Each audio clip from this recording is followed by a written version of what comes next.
Hoy! Lumaban si Papa, matapang. Ano, gulat kayo, no? Ako lang to, mga bakla kayo. Medyo mataas lang yung energy. Meron kasing isang bata dyan, sinasabi nakakaantok daw yung voice over ko eh. Eto, doon ko na nga yun. So, ayun, balik tayo sa video. Day off na naman naming tatlo. Siyempre, nagplano na naman ng isang matinding trip.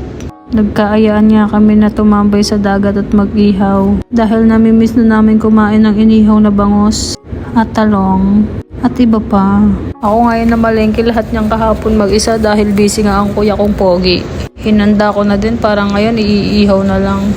Maaga pa nga lang ay gumayak na kami papunta dito. Kaya pagkarating namin nagpabaga na nga kami. Ang kuya kong pogi nga ang nagpapabaga doon sa Gedli. Siyempre, nakakahiya naman sa akin, ano? Siyempre, charis lang, ano? Others ka ba dito? Para ka namang others, di naman tayo iba-iba dito, ano?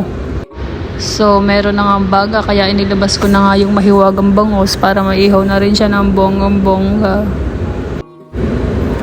At sige, paypayan mo ng todo, itodo mo. 1, 2, 3, wow.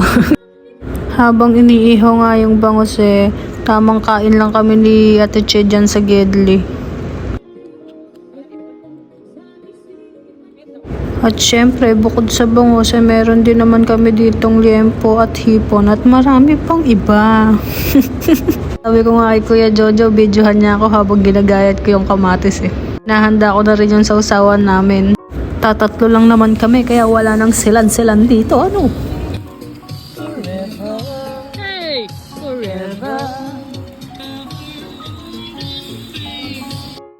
So ako naman tamang video lang at pakit lang sa camera muna, ganon. Sabi ko nga mag-hi muna sila sa video ko habang nagluluto kami. Sinalang na rin namin yung ibang lutuin para mabilis silang maluto dahil gutom na rin naman kami. Pag pinapanood ko tong video natatakam na naman nga ako.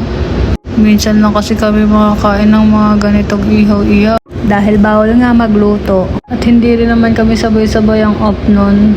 Pero dahil nga nagpalipat ako ng off, kaya nagsabay-sabay kami tatlo. Nang makaluto na naghugas lang ng kamay si kuya kong pogi para ihanda na namin lahat ng kakainin namin.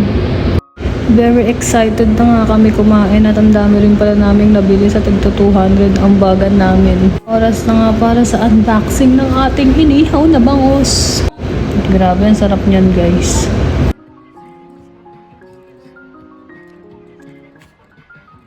Binuksan na nga ni Kuya Jojo ang bangus para kami makakain na. Tapos meron din kami dito ng saladong talong. Meron din kami inihaw na hipon at bell pepper. Siyempre, meron din kami manga. At meron din ng kanin.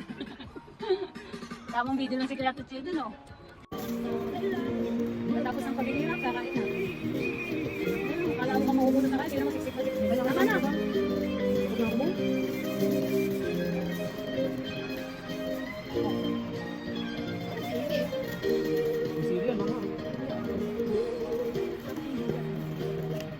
Ito na lang ako sa boiler.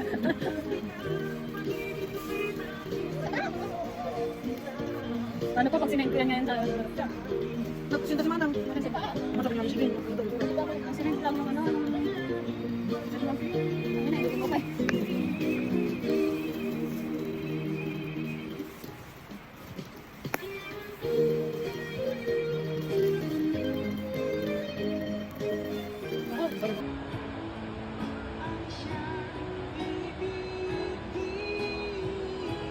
Katapos naman namin kumain ay walay na, tulalay na, may pa-background music pa. Oh, pak, sino ka dyan? Katapos naman namin kumain, naglakad-lakad muna kami dito sa gilid ng dagat.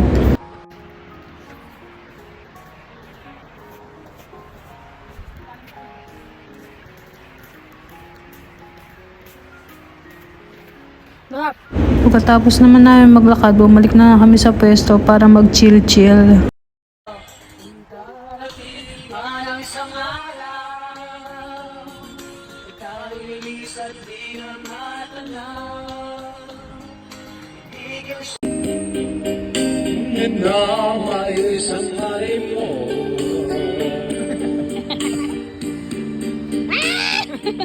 At yun, doon na naman natapos ang araw ng mga katulong.